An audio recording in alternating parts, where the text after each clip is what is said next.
Guys, today we're going to be continuing where we left off in our last video. So we're gonna start. If you haven't watched those videos first, I'll leave all of those down below so you can watch those first before watching this, because this won't make any sense. I think last week when we left off, we had talked about how he got better and how we got him seizure free, and then I think we were going to talk about a little bit about his childhood. He was a very, very, very happy little boy, and I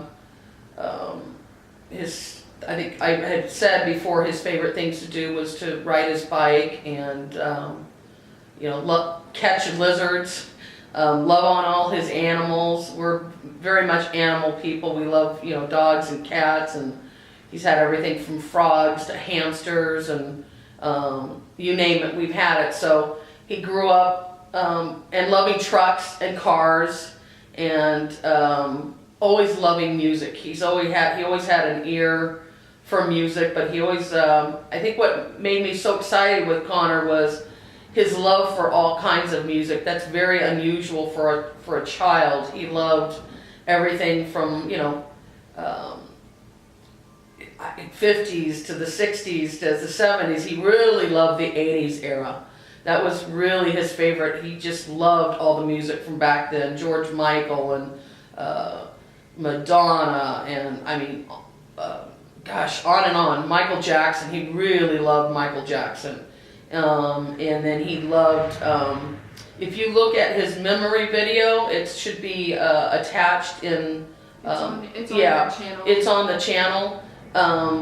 The songs that we picked for the memory video, and actually Allison's the one who created the video. We went through and got the pictures, but she's the one who gets all the credit for that. She did an amazing job on that. But the songs that were chosen were his favorite songs, so that'll give you a glimpse of to who he was.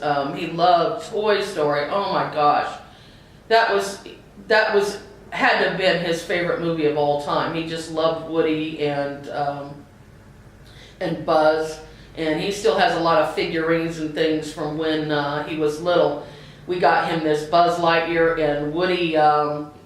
It's like a little bank, and I still actually have that upstairs in my son Troy's bedroom, sitting up on the dresser, just as a little reminder of what he loved. And let's see, what else did he like? He loved riding his bike with his brother. Oh my gosh! If they weren't riding bikes, they had go-karts, and they were pushing each other in the go-karts, and just being boys and having fun. And when we moved to Texas in 2002, it was a little bit of a difficult time for Connor, because at the time he was 9 and he was leaving one of the places that he had known for quite some time. I mean, when we moved to Anaheim Hills, he was 6, and he had just started 6 or 7. I think he was 6, and he started first grade. And he went from first, second to third, and then after third grade is when we moved to Texas, and that really threw him for a loop emotionally. I think leaving all his friends and coming to a place he didn't know where we were moving, and the circumstances why we moved, and that's something we will talk about later. The circumstances that brought us here. It was difficult for him as a child, and but my husband and I felt that we needed to do what was best for our family at the time, and so we made the decision to move to Texas, and we've never looked back, and we've never regretted that decision. It was the best thing we've ever done.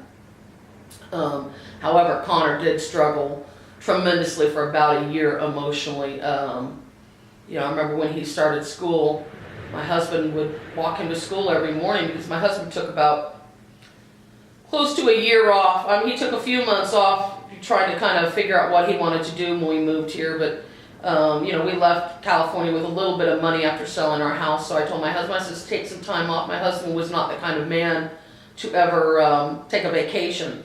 So I felt once we moved here and we had a little bit of money, and take a few months off, kind of figure out what you want to do, regroup, and figure out, what you're passionate about. And he tried to start a a detailing business, a car detailing business, or not detailing business, actually, when you get hail damage, a dent removal. That's what he tried to start. And so he tried to start his own business, and unfortunately didn't do very well here. So for about a year, my husband, was working out of the house, and so he would walk Connor to school, and oh boy, it was so tough on not only my husband, it was so tough on Connor. And I would go every once in a while with him, but I didn't want to make the situation worse because Connor and I were so connected. And sometimes if mom's there, you feel like you're gonna, it's gonna become so much more dramatic. So I would kind of leave it for Phil to do, because I felt like Connor could handle a little bit better and maybe be a little bit braver. But fortunately, he would be dropped off at school and just literally scream in the hallways, wanting to come back home, saying, "Please, Dad, don't leave me here, don't leave me here." It was pretty bad. And there were a couple times when I did go with my husband to take him to school, and I would just cry. You just cry, and I couldn't understand what was going on, but I knew he was missing his friends, and he just kind of felt like he did not fit in here. And I'm not sure where that came from. I think Connor was such a deep thinker, and I think he felt, I don't know, I look back on it, and I think he felt that, his whole life had changed, and he didn't like that. And, I tried to explain it the best I could to him. I said, "You know what, son? In life, you're going to make decisions or choices that are going to be sometimes difficult for you. And yes, when you make a decision like we did to move, obviously everybody who were leaving in California, their lives stay the same. It's our life that ultimately is changing. And so we have to learn how to adjust to it, the new life that we're creating for ourselves." So I would try to explain that to him, but I think it's hard for a 9-year-old, almost 10-year-old to understand that.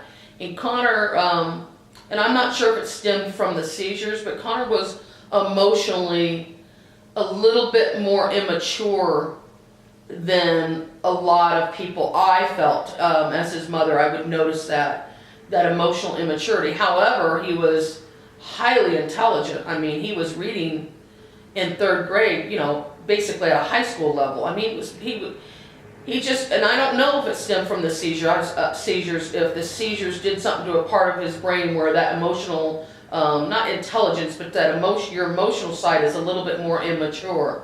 And he was also very, very sensitive. He definitely was a product of me in a lot of ways.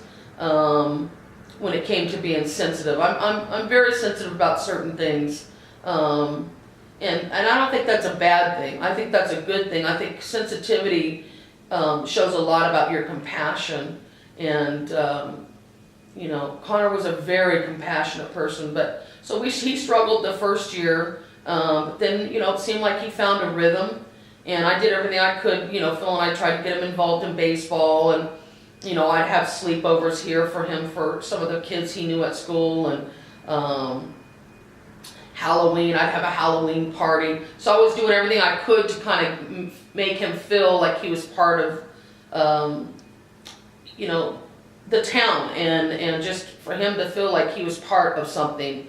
And so it took about a good year, and then he's finally still really started to like Texas, and we live near a lake, and so Dad and Connor and Troy and my brother Regan would come here, and they would go to the lake and spend the night at the lake and do campouts at the lake. So there was a lot of things that changed for Connor, where he started to really like it here. And I think the biggest thing is the seasons. Connor really, really enjoyed. Obviously, no one really likes the Texas heat because of the humidity, but you do get used to it. I mean, it's something, as I'm older, I'm not real fond of, just because I'm dealing with menopause and stuff, but you do get used to it. I think the thing that really Connor really loved was the snow.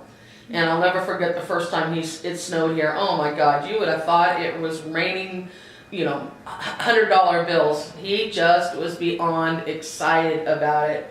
And so was I, quite frankly. I mean, I'm like a little kid, when it comes to certain things because of not having a really good childhood. So I would take advantage of every moment that was magical or beautiful and kind of be a kid with my kids.